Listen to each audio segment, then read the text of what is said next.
and I have been the last 4 days. You know, all navigation was shut down out of the port of Lake Charles for 2 days, and I still have LNG ships in the Gulf that can't get in because of we had 6 vessels sunk in the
boulder, and it sunk with its full load.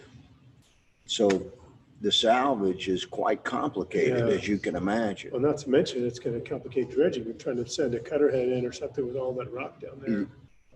Well, hopefully it's in one half of the channel, and out there the channel is 800 feet wide offshore. So okay, so we were able to get some navigation through yesterday. We ran a test with 4 boats, but no LNG boats. The LNG boats are bigger. Yeah. Hey, good morning, everybody. I believe we are ready to start, and I just wanted to take a moment and introduce myself. I'm Joel Noyes with Hess Corporation. I want to thank everyone that's with us today, participating, attending virtually. And I also want to take just a moment to thank our special guest today. For those of y'all viewing online, I can assure you that we've got 6 feet of separation between Congressman Graves and Congressman Higgins. And Congressman Johnson and I are fully socially distanced, beaming in here from the interwebs. So thank you all for being with us. I do want to just take a moment to acknowledge our 3 guests today quickly. In the spirit of brevity, I will forego the long traditional flowing introductions that we are probably used to. And I want to take a moment to, as a group, just say that this Louisiana delegation and these 3 individuals have had their hands full this year, not only with everything that's been going on with COVID-19 and the pandemic, but everything that's really flowed out from that. We have an oil and gas industry that's been really under a lot of pressure for a number of different reasons throughout the year, not to mention the fact that there have been multiple hurricanes that have made landfall in Louisiana just in the past 4 to 6 weeks. And I know these guys are working hard for their constituents. I know they're working hard for our industry. So thank you for all the work that y'all have done. Just want to start off by saying that from everybody in Louisiana and everybody in the oil and gas industry. Thanks for all your hard work. We appreciate it.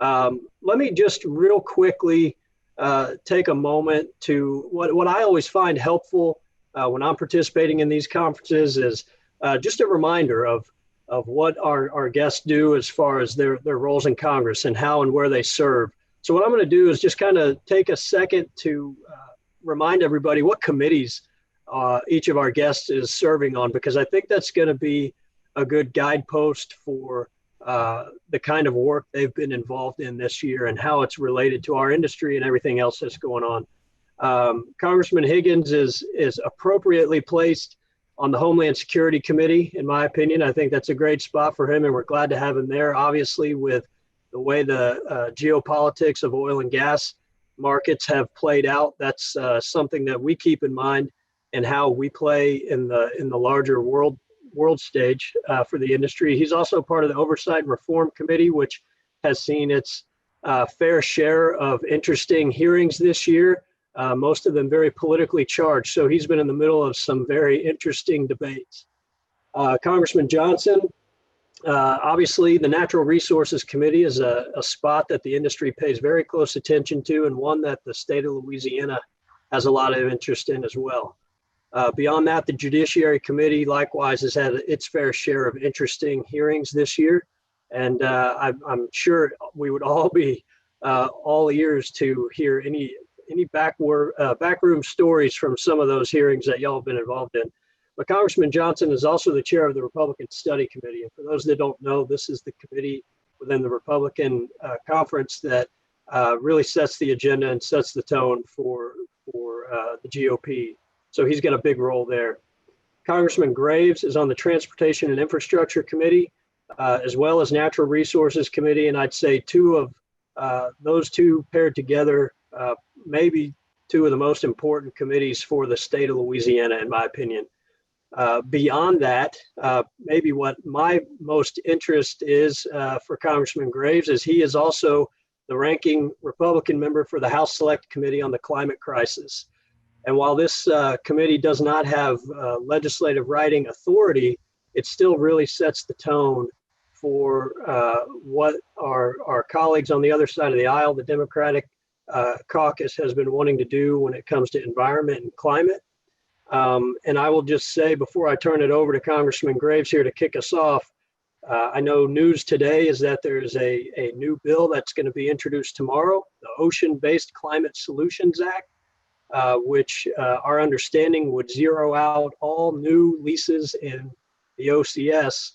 That's going to be introduced by one of the co-sponsors of the bill, who is the chair of the Climate Crisis Committee, Kathy Castor. So Congressman, let me stop there. Congressman Graves, I will kick it off to you and let you take over from here, but appreciate any comments you have on just where things stand with the industry and how you see things going forward. Yeah. So, hey, thank you very much. It's great to join you today.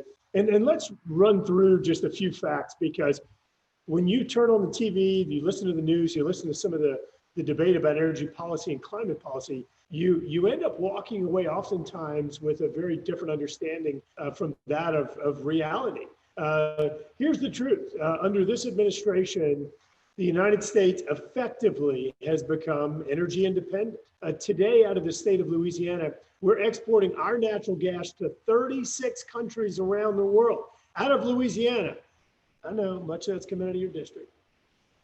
We also are exporting oil right now up to 12 countries, again, out of Louisiana.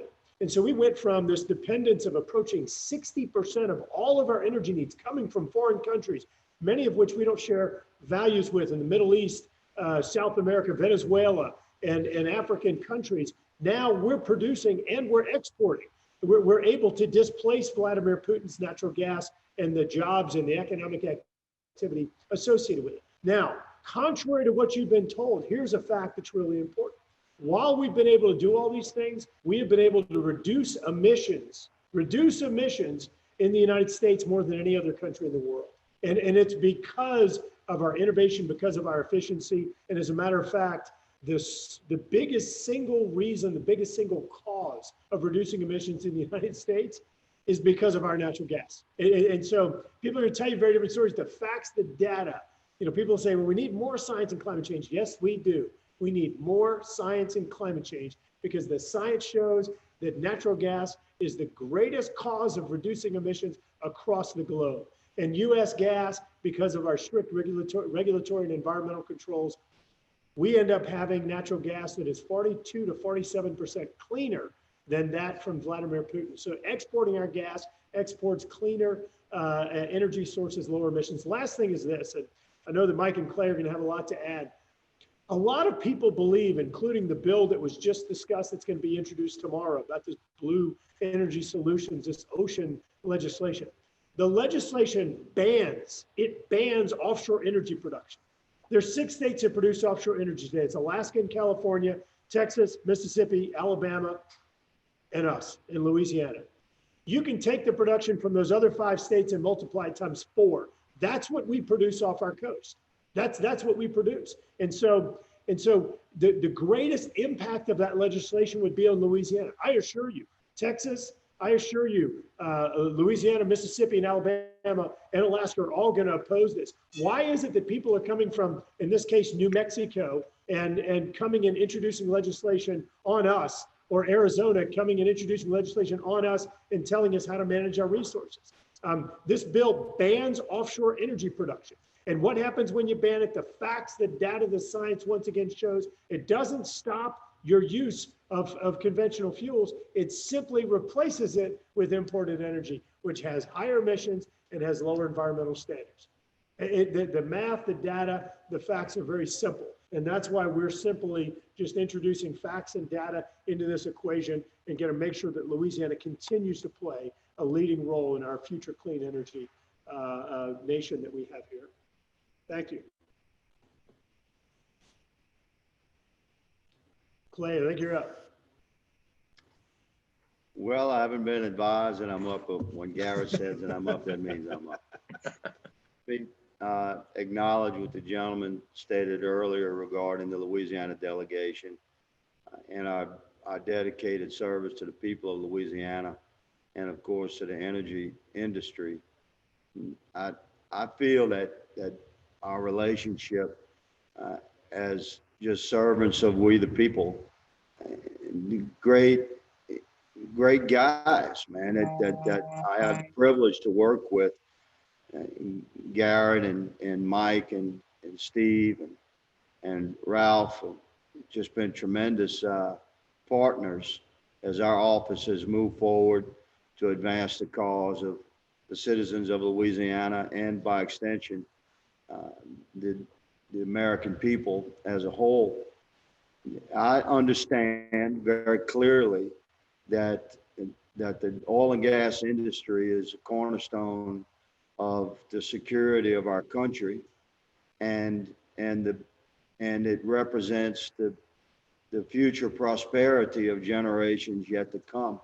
The energy industry has made incredible advances regarding efficient exploration, extraction, refining, shipping, and has become quite green. So, you know, personally, I approach the ecological question a bit different from my colleagues across the aisle. I believe we should actually care for our planet by the development of new technologies and cleaner, greener energy product, which is always going to be, there's a tremendous supply, an abundant supply of affordable, clean energy from the oil and gas innovative technologies that we see emerging.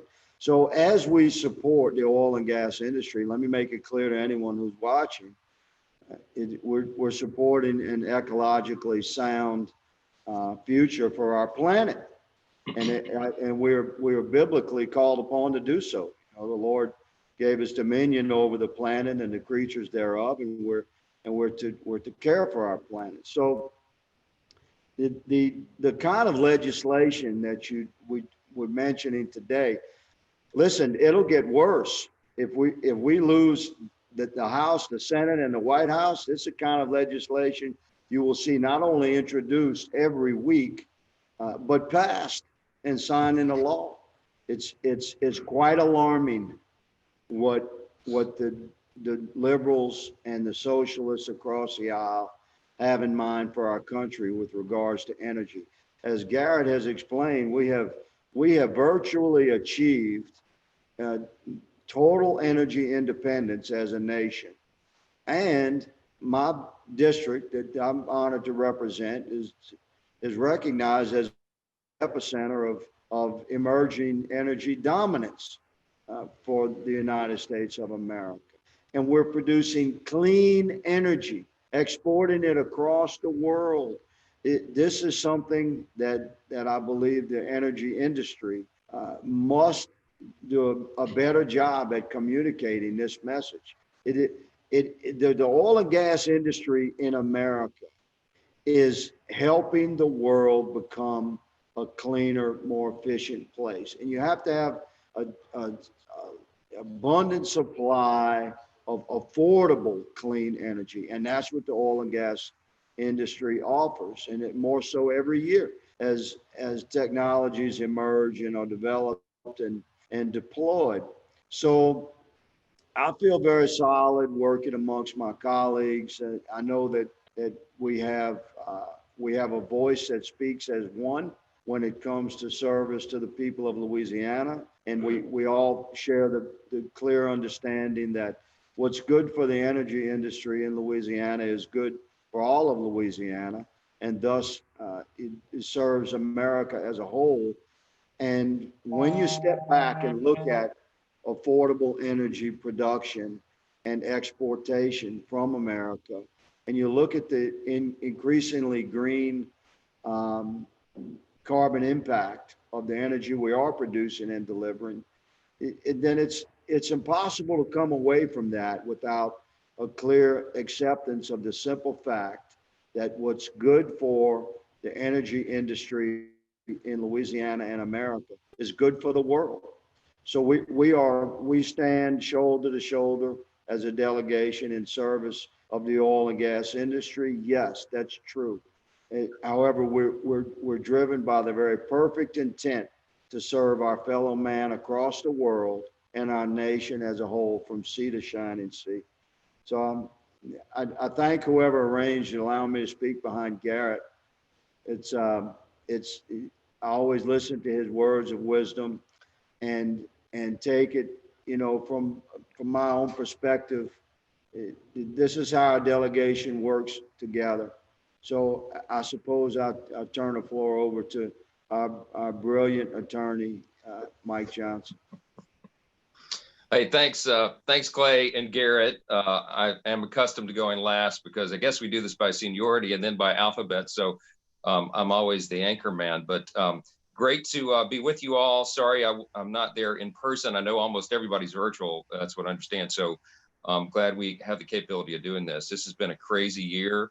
We're all ready for 2020 to be over. I wish we could fast forward it and get to January, but we've got some rough road to travel yet. I fear over the next couple of weeks, maybe a couple of months, with the election and what the ultimate outcome is. It may take a while for us to determine that. We can talk about that in questions if y'all have them. But I just echo real quick. We were just supposed to talk for a minute or two here in the beginning, but what Garret said is exactly right. Clay, this has been an energy renaissance, and as you know, that was President Trump's. One of his primary agenda items was not just to achieve energy independence, but energy dominance. I think he actually came up with the phrase. And I remember when we heard it the first time, we were all together at a Republican conference meeting, and the president said that, and we all high-fived each other because obviously we know what that means for Louisiana. And we were able to do that. And this has been a very difficult year for the whole country, but in particular for Louisiana. As y'all know, everybody on this call I know is really tuned into all this. But if you looked at the economic indicators when the pandemic began, if you rewind to February, if you look at the jobs report and the economic numbers, of course, we had achieved the greatest economy in the history of mankind, not just in the U.S., but the whole world and all of human history. It was unbelievable. And the reason we were able to do that is because we actually advanced these policy ideas that we all have talked about and believed in our whole lives. And President Trump had the courage to push that through in the Republican-led Congress in the 115th Congress. When Clay and I got there for the first time, we all banded together. We had united government and we got it done. And the only way we're going to get back to that is if we double down on the policies that got us there in the first place. Less taxes, less regulation, really doubling down on industries like our energy industry that we know can help us achieve American dominance overall. And we're all fiercely committed to that, as y'all know, and we work hard every day to do it. Garret and I have had to tag team on natural resources to defend Louisiana's interests and make the point all the time how important we are, our energy production, our offshore, our everything we do in the state to the whole country. We supply the whole country. And as Clay said, a strong America is good, not only for us, but for the whole world, as it helps us achieve peace through strength and all the rest. We know all those things. Look, I was going to make the point that we know we have a tough road to travel in Louisiana in coming back. Before really what happened, all the devastation that we saw in the oil and gas industry this year. If you rewind back to the early spring, right when the pandemic hit, about 3 weeks after the pandemic struck, Wallet Hub, which is one of these national organizations that looks at data and economic indicators, they ranked the 50 states in terms of who would have the easiest and who would have the most difficult time recovering post-pandemic. And this was in I think it was maybe the second week of April. Louisiana ranked the 50th state, the worst, or first on that list. It was backwards, but we were going to have the most difficult time looking at about 10 or 12 different economic matrices and indices that we were going to have the toughest time to come back. And that was before everything that happened with the oil and gas industry, before we had this record-setting hurricane season and all the devastation that's wrought. And so we know that we have a challenging time coming back, but we are bullish on the future. I know I speak for these guys. We believe the best is yet to come for Louisiana and the country, and we're going to keep working hard, keep doubling down to make sure that that's possible. We're going to do everything with our power to make it happen. Don't believe the national polls. I still think that we can win this whole thing and run the table for our team, my team. And when we do, we've got some really strong policy agenda that we're going to run when that happens. So I'll yield back and appreciate the time to be with y'all. Hey, thank you, Congressman Johnson, Congressman Graves, Congressman Higgins. We appreciate the remarks. We appreciate y'all again. Let me just say thank you for taking the time to do this. We're gonna do some Q&A now, in which I'll be moderating us here, and I'm gonna kick it off with one of my own questions. This is the really the benefit I get of being the moderator. I can selfishly take my own question first. So I'm gonna start here. It wasn't that long ago that the idea of an all of the above energy strategy was pretty common. You heard it on the Republican side of the aisle, you heard it on the Democratic side of the aisle. Somehow, somewhere over the past, 2 years, 4 years, 6 years, the oil and gas industry has become so politicized and become more than we've ever seen a very partisan issue, unfortunately. My question for all of you, I want to give each one of you an opportunity to respond here, and we can go in reverse order if we want, just to mix it up a little bit. But my first question is, how did we get here, number one, with this industry becoming so politicized, and how do we overcome it? There's got to be a way to break through this for the benefit of the country. I'll add one data point here. It's basically as close to fact as you can get that oil and gas will be around for the next 20 or 30 or 40 years. That's based on the EIA and the IEA. So there's really no arguing the need for this resource. How do we break through this stalemate with the two parties? Congressman Johnson, I'll start with you. Yeah, it's a big question, and all of us could talk on this point for a long time. This is really a symptom of what's happened at large in the Congress, and something changed. There was a sea change in the Congress after the 2018 election cycle. So when Clay and I came in and we got elected in 2016, we began that January 2017. Joined Garret and Ralph and Steve and Cedric, and in that first Congress.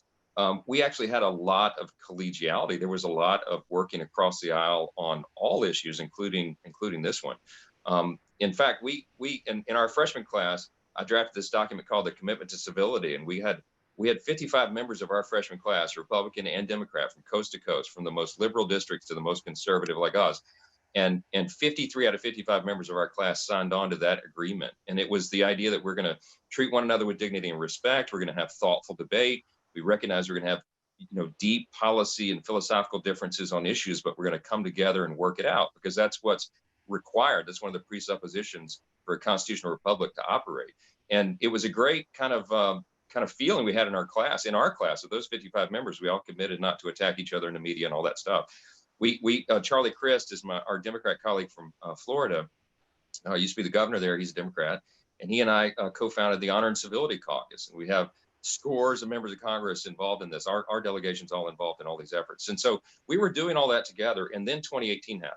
What happened in 2018 was we elected some firebrands. The nation sent firebrands to Congress, and I blame this on the other side. I mean, that's not what we should be doing. But look, it's everybody knows the names, AOC and the Squad, and that brand They came in and they had no intention. This is a different breed of legislators. They have no intention whatsoever working with anybody. And they weaponized our industry, this industry first. The Green New Deal, the whole point of the Green New Deal was, I think politically, was to draw a dividing line. And they demonized the industry, the oil and gas, and basically made the industry the enemy. It was something that the country had to defeat instead of embrace and forward. So we've been fighting that on this issue and many others. The question is, how do you put that genie back in the bottle? And I don't know. I mean, this is something I really wrestle with a lot and lose sleep over, because if we continue on this path that we're on, where everything is so bitterly divided, then our form of government breaks down. When the founders left the hall in Philadelphia, they asked Benjamin Franklin famously, the lady on the street, what have you given us, sir? And he said, a republic, if you can keep it. The only way we can keep that is if you have people with different ideas who are willing to come together and arm wrestle over the best public policy to reach consensus for the most people. If we do that, we'll be able to, this industry will be saved and will thrive, because we know it's the secret to all that. But it's something that deeply disturbs us, and as it does all of you. So I'll let the other guys talk. Congressman Graves or Higgins, you want to jump in on this one at all? Sure. The oil and gas industry was obviously going to be a target of the new and extreme socialist left, because they're driven by hatred and vitriol of many American cornerstone principles and industries. But this is what happens when you raise an entire generation of kids where everybody gets a trophy and there's no score in the game, and they've never ridden a bicycle without a helmet, and they got their safe spaces and they're please don't look at me wrong cards, and these youngsters are adults now, and some of them have been elected to Congress. So our representative republic, we have 435 congressional districts, and some of those districts are driven by a very extreme base that they're old enough to earn and vote. And listen, most of them, I don't have any problem with them earning. My problem is how they vote. And they have sent extreme liberals to Congress. So what was historically a body that was driven, yes, by robust debate and sometimes quite vigorous and sometimes contentious, but this debate was always followed by reasonable compromise, regardless of who was in the majority. This is the history of our nation. This is how Congress literally comes from its word base, means to walk together, literally to be together, to walk together. That's what Congress is. And historically, throughout the generations of our country, reasonable compromise has always followed the vigorous debate. But what we have right now is a weaponized House of Representatives, and they have targeted the oil and gas industry. Of course, these are the same guys that are kneeling for the national anthem. That never happened before. Cops getting shot in their cars. We didn't have this in our country. Massive cities on fire and protest and mob rule, and mayors saying, "Oh, that's okay, just take over the police precinct." So yeah, I asked one of them with the Green New Deal, they said they're going to shut down air travel, right? I said, well, how are you going to get to Europe? They said, we're going to take a train. A train? First of all, there's no train that crosses the Atlantic. Secondly, what's it going to run on? And so the ideas that they're coming up with are absurd, and yet the more reasonable our colleagues across the aisle, well, I have good friends across the aisle, and they'll tell us personally and privately that they don't like the direction their own party is being pulled in, but they're most certainly being politically driven there by their very extreme base of youngsters that just haven't learned yet in life that that oil and gas is increasingly clean and green, and it's needed for the prosperity and economic stability and growth of the entire world. So we believe we'll get through this time, but to answer your question, the reason the oil and gas industry has become a large target, increasingly so by the left, is because that's reflective of how deep to the socialist side and into absurd ideas like the Green New Deal that our colleagues across the aisle have been pulled politically. And unfortunately, they lack the political courage to stand against their own base. And it's dangerous for America. Bottom line, this election right now in November, it could determine the course for generations to come. And if it goes in the wrong direction, America's in a bind. And with that, I'll turn it to my brilliant partner. Yeah, Mike and Clay both made some really good points and a few things. Number one, look at some of the people that are out there leading some of these legislative initiatives and information campaigns. These oftentimes are people that are unencumbered by experience. Let me say that again. They're unencumbered by experience. These are not people that have this resume or this background. You know, Clay's got an extraordinary background in law enforcement. Mike has an extraordinary background in constitutional law. And just, you know, they bring things to the table. They bring life experiences to the table.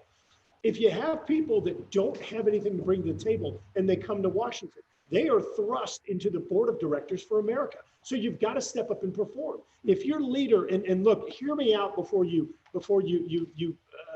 interpret this as being prejudiced.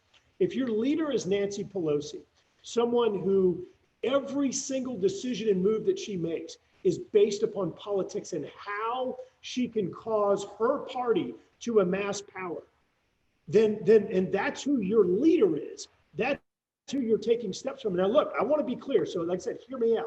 I often do legislation with Democrats. I just got the Legislative Recognition Award from the Bipartisan Policy Center. I do work with Congressman Fletcher of Texas, Congressman Larson of Washington, Congressman Davis of Kansas. I mean, just also, I got a bill in the president's desk, bipartisan bill right now. And so the number 2 Democrat, Steny Hoyer, you can have a policy discussion with him. You can have a substantive discussion with him. But what's happened is that we're not talking about, they know, and Mike alluded to this earlier, they know that they cannot win this election based on facts. They can't, because you put the president's personality aside and his style aside, the performance of his policies, the economy, the job growth, the wage growth, you can't compete. You can't compete with it. And they know that. That's why they're out there creating all of these emotional issues. This campaign, this election cycle is not about facts and merit and data and science. That's not what it's about. You heard President Biden, Vice President Biden come out and say that, what was it?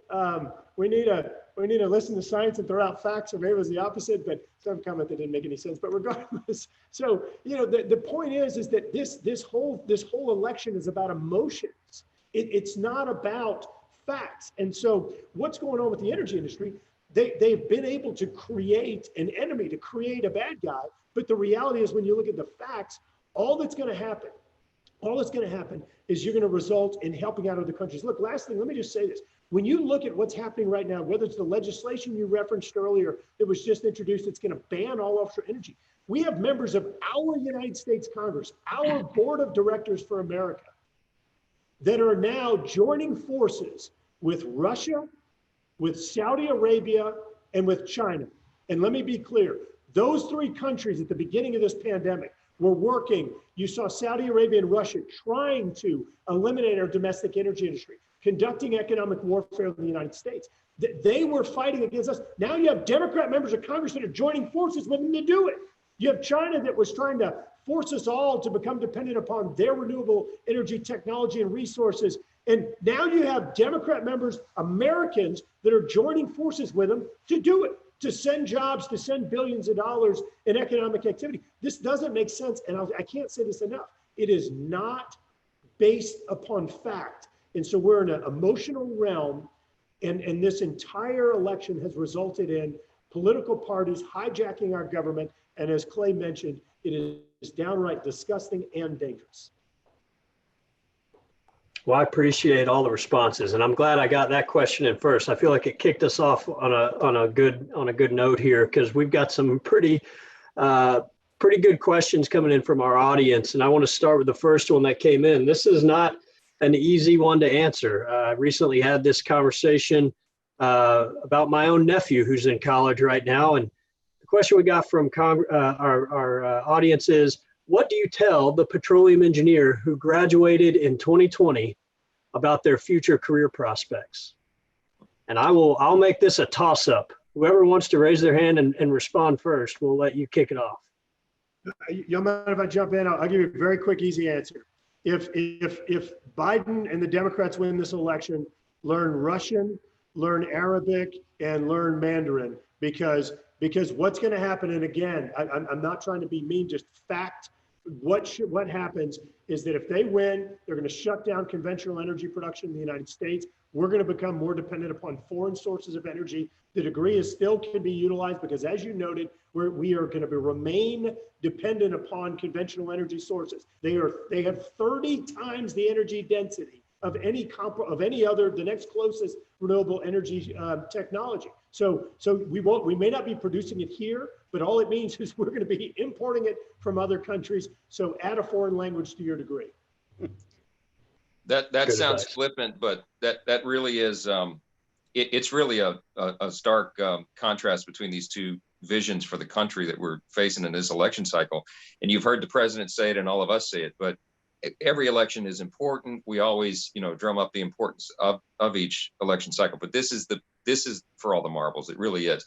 And we're trying to explain to people, our constituents, in our part of the state, around the country, all of us are doing this. Everybody on this call, we know we're preaching to the honor choir this morning. You get it. But all of us, I really believe there's a real sense of urgency that we have to have about explaining to our friends and neighbors why this really matters so much. The reason this election cycle is so different is because of what people like, Chuck Schumer are saying. They're not hiding what their agenda is. I believe that Joe Biden would merely be a placeholder. It's not Biden that we're concerned about. It's the movement that is, propelling him, and that he'll be responsive to and will be, I think, a puppet for. And this is a radical environmentalist movement, radical in every way. And we could just, recount all the ways. But the point is that if heaven forbid, if Biden Harris are elected, and if we lose control of the Senate, and if the Democrats keep control of the House, there's not going to be a lot that we can do to stop this agenda. And they've already told us what they're going to do. That, very first order of business is they'll destroy the filibuster rule. And people say, why does that matter? They get lost in all the archaic terminology, but the filibuster rule is the traditional kind of stopgap that prevents one party from running the table on everything. And if Chuck Schumer is successful in getting rid of the filibuster, it means it won't take 60 votes anymore. It'll just take 51. And among their first agenda items will be to add Puerto Rico and DC as a state. Y'all have heard all this. That will add conceivably and probably 4 more Democrat senators to the mix. What effectively what will happen is we will lose our ability, probably permanently, to retain another majority. I mean, this is not like hyperbole. These are real probabilities now. So it's a serious threat, and they will advance big parts of the Green New Deal agenda, because they'll be forced and compelled by that radical movement to do it. And we're going to be playing serious defense for quite a while. And that's why these election consequences, I think this will be the most consequential election in our lifetimes for sure. And a lot of this will be decided. So we're fighting tooth and nail to make sure people know that and they get out and vote. I mean, that's all you can do at this point. Prepare for the worst and hope for the best. So Clay, go ahead. I know you got a long speech to give on this one. No, I have a very, very short statement because I'd like to get to more questions. So for a young American man or woman graduating with a degree in petroleum engineering right now, I would say, remember that a wise man once said that every gate to the future is guarded by 10,000 sentinels of the past. So look to the history of your industry as an innovative industry, and focus your own emerging career on the emerging technologies of the oil and gas industry. Remember that the benefit of energy for every nation state across the world, for every community, for all children of God, is the availability of affordable, abundant, clean energy. So the oil and gas industry that you're emerging from your studies with the degree in represents the industry that spends more money on research and development into new technologies and emerging technologies than any other industry. But focus on that aspect of your career. Have faith. Understand that the economic prosperity of future generations depends upon your work and the education that you've received. So damn the torpedoes, full speed ahead. Congressman Higgins, I have a specific question for you that has come in just very quickly as you said you want to get to some more questions. I've got one specific for you. Asked if you could give a status on the Calcasieu Ship Channel, understanding that the Corps is supposed to be awarding bids for the work to remove the obstructions, but just understanding all that, wondering if there's a timeline for reopening. Yes, I do have an update, and please, put in the interest of time for this current venue, anyone that needs a longer and more specific sit rep on that, and just contact my office, and we'll get it to you. Also publishing what we're at liberty to publish on my website, official website, and our social media page. Bottom line is there were several sunken obstructions or partially sunken obstructions after Hurricane Delta. All of them have essentially been dealt with the exception of two. Both of those are sunken rock barges. One of them is at the edge of a turnaround. It's not in the channel, so it's not really an obstruction to navigation, and yet it's in a precarious position. If it's not salvaged properly, it could slide down the slope into the channel and become a bigger problem, spill its load. Rock barges, keep in mind, they're filled with jetty rock. These are boulders anywhere from 1/2 ton to 2 tons. So it's not like 8 guys with 6 shovels down there, divers unloading these boulders. Significantly complicated salvage operation. The most challenging obstruction is 3.7 miles offshore in the middle of the channel, more or less. And it's a rock barge as well. We ran a test yesterday morning with 4 vessels that had to meet certain parameters. They could be up to 600 feet long, 106 feet wide, and have 37 feet of draft, I believe. These are smaller vessels, and we successfully piloted 4 of them from offshore in on the other side of the obstruction, which again is at 3.7 miles offshore. The LNG vessels are still in the Gulf. They're much larger. We're talking about bringing one of those through, one of the older, smaller ones today. And if possible, we will do that. The salvage operation itself could take as long as a month if things go wrong. Could be done in 2 weeks if things go right. That's the Corps of Engineers and the United States Navy are in charge of that salvage because it was a vessel that was contracted by the Corps carrying jetty rock. So legally they're responsible. That actually streamlines the salvage operation because you don't have to go through many layers of contractors there. It is a complicated salvage. However, we believe the barge is in one piece. I'm not 100% positive about that. You have to put divers in the water. That means Navy divers in the water, and they have to make an extensive survey of that obstruction in order to put together the final plan, which is essentially in place. However, in order for a salvage operation to move forward, you can't be 99% sure of what you're dealing with on the surface of the underwater there. You have to be 100% positive how you're going to move forward.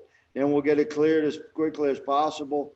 And other than LNG navigation, normal navigation has resumed. We're able to operate on the other half of the channel with most vessels. Hope that answers your question, sir. Thank you. Recognizing our time is getting shorter, there's one here that came in. We probably won't be able to reach all the audience questions, but one in particular that I want to make sure to ask and give each of you an opportunity to respond to.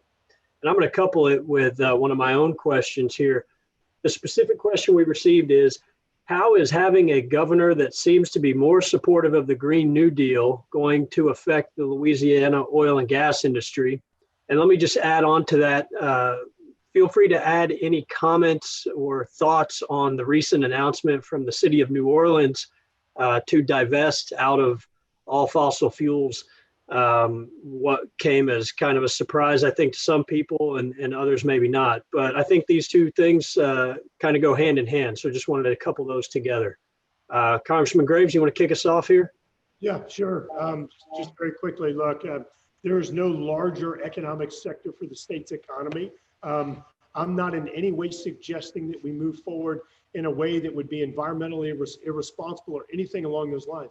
As I've stated over and over again, the facts and the data show that the best thing you can do for reducing emissions and having a cleaner energy future is continuing to produce energy in the United States and to do it right here in Louisiana. I think it's contrary to Louisiana's interest, more specifically contrary to the Louisianians' interest if we have folks that are out there advocating for Green New Deal. Obviously, the decision of New Orleans was, once again, it was an emotional decision. It's not based on fact and data. It will further injure New Orleans, and we're all aware of the challenges that they're experiencing right now because of I think some poor advice that they're getting in some cases, and so it's not the right decision for the state. It's not the right decision for the city, and it's not based on the right decision for the environment and our children's future. Period. Yeah, I'll just add that I think there are some silver linings around all this in the legislature right now. We've got some strong pushback against the governor. I mean, arguably the most that we've ever had. And that's a very good development. As y'all know, part of the problem in Louisiana is the governor is just uber powerful. It's this omnipotent position, arguably the most powerful governorship in the country, and he has he or she, whomever it is, has too much authority, frankly. And we've got to modernize our system of government. That's a whole larger conversation. I know many of you are on board with that. But I do believe, as we're talking about how elections have consequences and are consequential, I think that the most consequential election at the state level will be the next election for governor, because we simply have to have a regime change, and we have to have a different vision for the state. I really am concerned. I mentioned some of those economic stats earlier, that the challenge we have ahead of us, I think most of the people in our state, many just kind of average citizens, have no idea really how difficult this is going to be. They underestimate the challenge. We're going to need some really sound, principled leadership to guide us forward over the next few years. And we've got rough waters ahead. So, I think John Bell's actions have not been productive. Let's say that. We've all been battling him continually, and it's been a rough year, and we have more rough waters ahead, I fear. Clay? Congressman Higgins, do you want to add anything? The governor's mansion has certainly not been friendly to Louisiana's economy, has it? And the people of New Orleans, if you want to move in the right direction, then by all means, take action and replace your mayor. In Baton Rouge, you need leadership that recognizes economic prosperity and how it can be made manifest in Louisiana. You certainly don't do that by weaponizing the entire executive against the cornerstone industry of the state. The oil and gas industry has been targeted by our executive for an entire term, and now we have a second one to deal with. So hang in there. There's a new governor coming, and he's going to support economic prosperity. That means supporting the oil and gas industry, which, by the way, I say again, is an ecologically sound position to take. If you have two brain cells to rub together that will occasionally produce an idea, you can understand that oil and gas is abundant, efficient, and clean. And my dad used to say that the economy is an ocean that floats all boats. So regardless of your color, creed, of political affiliation, what your ideological position is, your background, your heritage, what part of state you live in, what city you're from, economic prosperity is a win for you. So elect people that can focus on economic growth and a prosperous future for your children and grandchildren, generations yet unborn. Stop putting people in office that are going to purposefully target industry and injure economic growth and prosperity. We can fix this thing. We're not going to just lay down and allow our children's future to be destroyed by absurd ideas and the elimination of common sense in elected office. Whenever Clay was talking earlier, and he was talking about New Orleans, and he said, if you want to move in the right direction, I thought for sure we're going to get one of those. If you want to move in the right direction, move west of my district. I thought that's where you were going. Hey, I know we're in our last couple minutes here, and like I mentioned at the beginning of this, the Louisiana delegation has been just absolutely at the top of the list as far as champions for this industry throughout this year, working on royalty relief, working on lease suspension issues, a number of things that I'm not even going to go through and try to list them all now. But I do want to give each of you an opportunity just to talk about, do you have anything in particular that you're working on now related to the industry? Anything maybe that's upcoming that you want to take a minute to just talk about and make sure the audience is aware of? Let me go first and go quick. At the federal level, we're doing everything possible to help Americans from sea to shining sea. That includes the oil and gas industry. Two things that I'm personally, I think we can get done is royalty relief and an adjustment from the Interior Department regarding expensing to follow standard accounting procedures regarding allowance for tax protections on expenses that in every other industry is allowed and is excluded in the oil and gas industry. These two things will make a big difference. Other than that, continued intelligent trade negotiations, which if President Trump wins in November, that's going to continue. That'll help the industry. It'll help America and the world. And I yield to my colleagues. Well, I'll just say, Garret can give a 1-hour exposition on this, but let me just say that Garrett's doing fantastic work. I tip the hat to him. He's the Republican, as was mentioned earlier, leading this climate issue and has done some great work there. He's on the forefront of that, leading. We'll continue to push through natural resources. A lot of this depends upon the outcome of this election. I keep going back to this theme, but if we are able to get the majority back in the House, we will advance some really aggressive legislation. I chair the Republican Study Committee. These guys are part of it. We're the largest caucus of Republicans in Congress. We have 148 members in this Congress. And we put together a legislative playbook, published and distributed it to all the members the week or 2 weeks ago before we left town. And it's about 370 something pages, but it's a compilation of all the policy work that we did to address all the biggest questions facing America. You can pull it up online if you go to Republican Study Committee, just Google it, you'll pull it up. But this is our playbook of policies that were developed by those two guys sitting in those chairs there and others in our conference that can advance our philosophical and policy priorities. And if we get the majority back, we're going to run it on day one.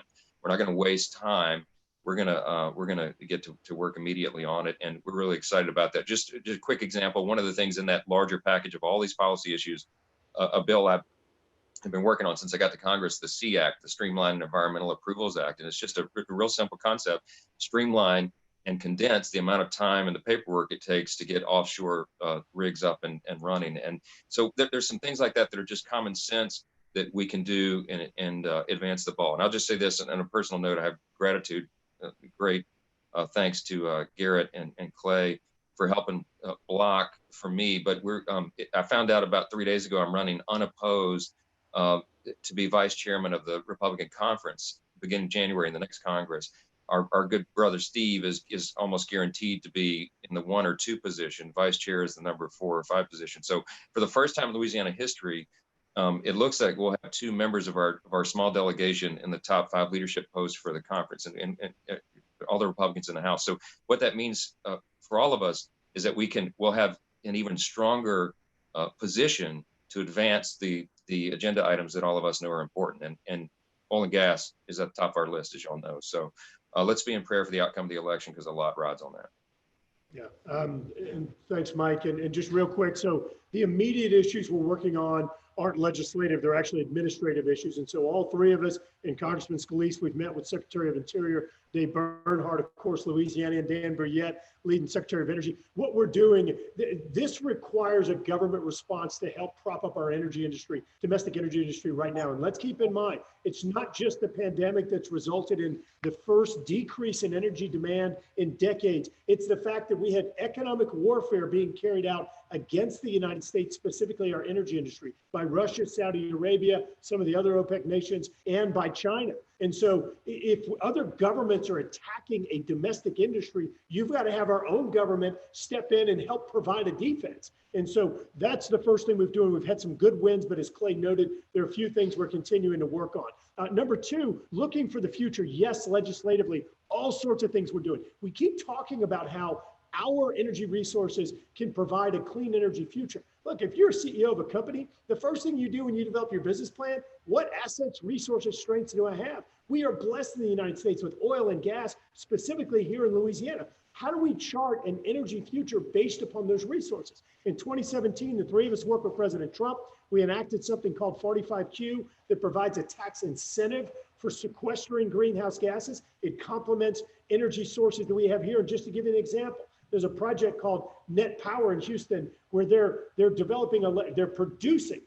producing electricity from natural gas at market prices, and they're doing it with net zero emissions because they've complemented it or paired it with sequestration. So let me tell you, how in the world do you get more green than zero emissions and you're producing electricity at market prices? Now, conversely, over in California, under their Green New Deal-esque policies, they pay double the electricity rates that we pay. In fact, more than double that we pay here in Louisiana. They're the 8th worst emitter in the United States. They've increased their importation of oil from Saudi Arabia, and they're doing rolling blackouts and brownouts. Like, who in the world would want to replicate that policy? Yeah, let's expand that to the other 49 states. It makes no sense whatsoever. So we're moving forward on that. We also introduced a whole package of bills on energy storage technology, increasing efficiency and conservation that helps reduce energy costs so we can produce manufacturing and widgets here in the United States cheaper and be more competitive globally. So continuing to move forward on those. Let me just close with this. Let me tell you something. All that demonizing the United States, you know which country spends more money on energy research and development than any other country in the world combined? That would be us. Which country leads in reducing emissions more than the next 12 countries combined? That would be us. So the United States is leading the world. We've just got to make sure that our energy future is based upon our energy resources, not those of another country. And so I'm actually really excited about the United States' continued role in being a global energy leader. But as Mike and Clay have both alluded to, if these elections go the wrong way, we could see very, very dangerous policies moving forward that plays into the hands of other countries, not America. Congressman Graves, Congressman Higgins, Congressman Johnson, this has been fantastic. I wish we had another hour. Love hearing your insights. Let me just say on behalf of LaMoga, on behalf of LOGA, and all of my colleagues at Hess Corporation, thank you for your time. Thank you for all the work you've been doing this year. We appreciate it so much. And we just, we wish y'all all the best through the rest of the campaign season. And we look forward to working with you in the future. Hey, one note before we sign off on this session, if you are getting continuing education credits as one of our audience members, remember that today's keyword is alpha. Thank you, everybody. Appreciate it. Thank you, sir. Thank you. Mike, good to see you, brother. Clay, God that bless means you're y'all like too.